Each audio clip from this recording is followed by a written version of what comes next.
반갑습니다. 기쁨의 50일 기간 4월 19일 수요일 새벽 하나님께 올려드립니다. 함께 십자가의 전달자 찬양 부르십니다.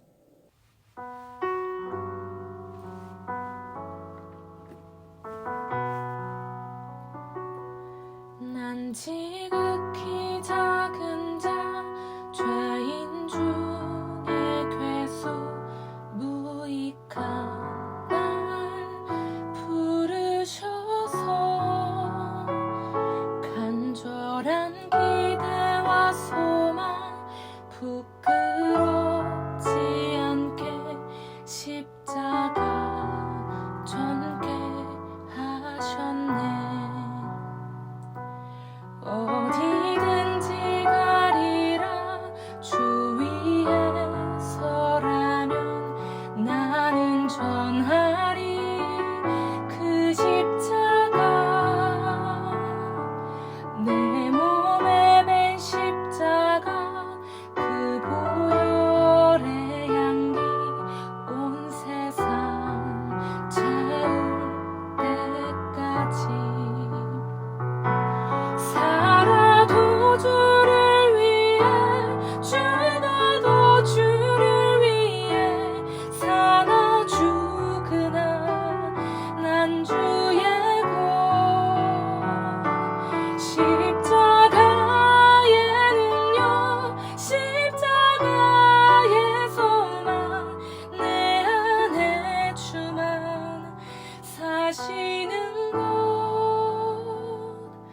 난 지극히 작은 자 죄인 중에 괴수 무익한 날 부르셔서 간절한 기대와 소망 부끄럽지 않게 십자가 전개하셨네. 내 사랑 나의 십자가.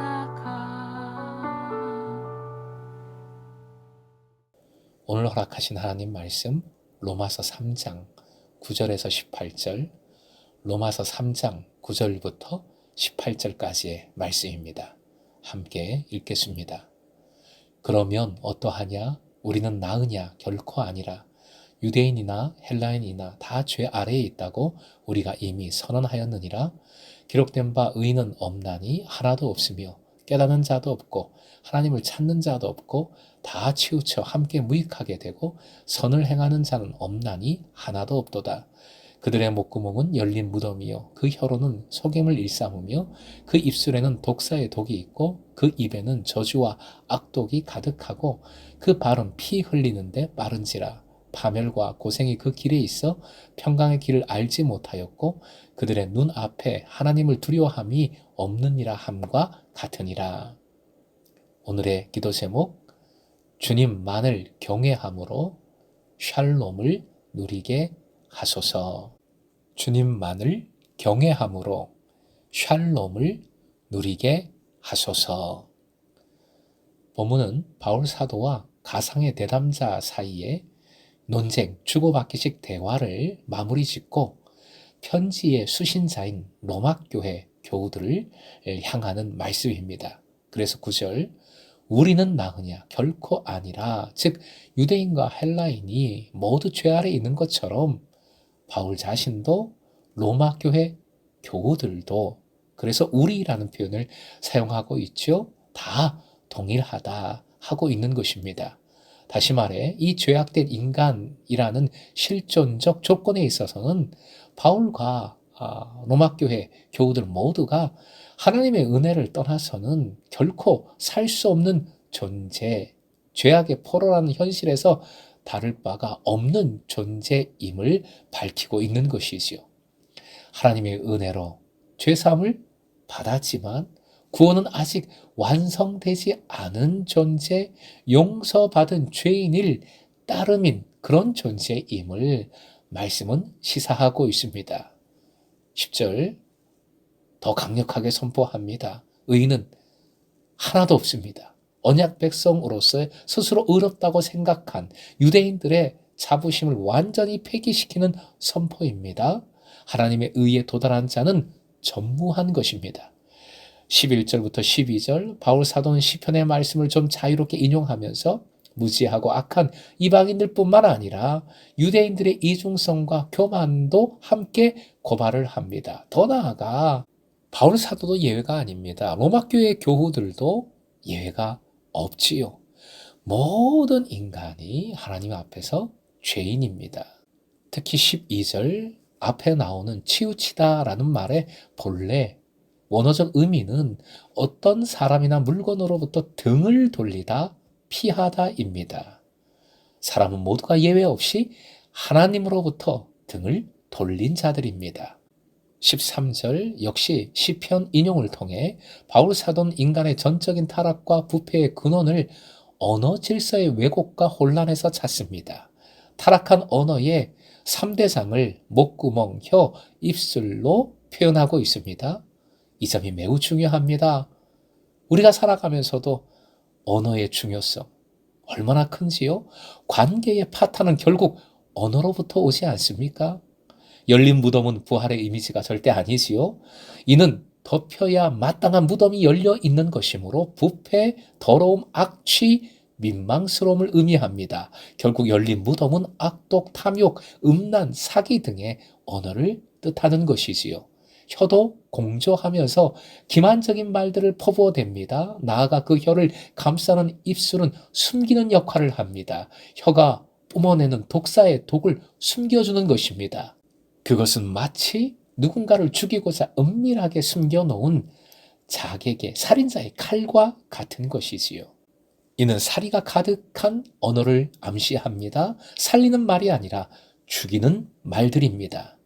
15절 바울 사도는 이사야 59장을 인용하면서 이제 입에서 발로 초점을 옮깁니다. 이는 행동, 실행을 의미합니다. 언어의 타락이 무서운 것은 그것이 관념의 타락으로 그치지 않고 구체적인 행동으로 이어진다는 것입니다. 죽이는 언어는 실제 죽이는 일과 폭력의 행위로 이어지는 것입니다. 16절부터 18절은 하나님의 심판입니다. 파멸과 고생이 그 대가로 주어지는 직접적 형벌이라면 평강의 길로부터 멀어지는 것은 직접적 형벌의 결과적 삶을 의미합니다. 파멸과 고생은 전쟁에 패배하여 모든 것이 거덜난 황폐하고 비참한 모습을 묘사하는 단어들입니다. 반면에 평강의 길 그 자체로는 하나님과 이웃 등 모든 관계의 소통이 신실함 가운데 유지됨으로써 생기는 온전함, 일체감, 통정적인 의식, 평화스러운 마음 등을 뜻하는 것이지요. 완전 대조를 이루고 있습니다. 18절은 결론의 말씀이라 할 수 있습니다. 시편 36편의 인용 구절인데 이 구절은 지금까지 인용해온 성경 구절을 요약하면서 결론짓는 역할을 하고 있지요. 하나님을 두려워함은 공포의 두려움이 아니라 존경의 두려움, 가까이 더 가까이 가고 싶은 사랑의 마음, 즉 경외심을 의미합니다. 하나님을 경외하지 않는 자는 심판을 받습니다. 하나님을 경외하는 이는 샬롬의 길을 가게 됩니다. 왜 경외하지 않습니까? 왜 타락하여 살인적 언어를 사용하고 실제 살인과 같은 행동을 저지릅니까? 18절의 원문인 시편 36편 1절과 2절 함께 읽겠습니다. 시작. 악인의 죄가 그의 마음속으로 이르기를 그의 눈에는 하나님을 두려워하는 빛이 없다 하니 그가 스스로 자랑하기를 자기의 죄악은 드러나지 아니하고 미워함을 받지도 아니하리라 함이로다. 한마디로 하나님을 의식하지 않고 제멋대로 구는 자들입니다. 2절, 시편 36편 2절을 공동 번역은 이렇게 옮기고 있습니다. 역시 함께 읽습니다. 세상에 저밖에는 보이는 것이 없고 제 잘못을 찾아내어 고칠 생각은 꿈에도 없다. 하나님께 등을 돌린 자, 죄악된 이들의 모습을 잘 설명해 주고 있는 말씀입니다. 사랑하는 금성의 제자 여러분, 평강의 길을 가게 하시는 것이, 샬롬을 누리는 삶을 살게 하는 것이 하나님의 목적, 하나님의 뜻입니다. 시편 32편 9절 말씀이요. 함께 시작. 진실로 생명의 원천이 주께 있사오니 주의 빛 안에서 우리가 빛을 보리이다. 아멘. 생명의 근원이신 하나님만을 경외하십시오. 예수 그리스도 안에 거할 때에 우리는 빛을 보고 빛을 발하게 되는 줄로 믿습니다. 그리하여 금성의 제자들은 살리는 말, 축복의 말을 하십시다. 그 말이 행동으로 이어져서 빛나는 삶, 빛을 내는 삶을 살아가십시다. 사랑을, 환대를, 봉사를 나누면서 멋진, 매력적인, 반짝반짝 빛이 나는 삶을 살아가기를 소망합니다. 시편 32편 10절이요. 주를 아는 자들에게 주의 인자하심을 계속 베푸시며 마음이 정직한 자에게 주의 공의를 베푸소서. 약속의 말씀입니다. 주를 아는 자, 마음이 정직한 자로 살아갈 때에, 즉 주님을 경외하는 자에게 주시는 복을 풍성히 누리는 금성의 모든 제자 되시길 주님의 이름으로 축원드립니다.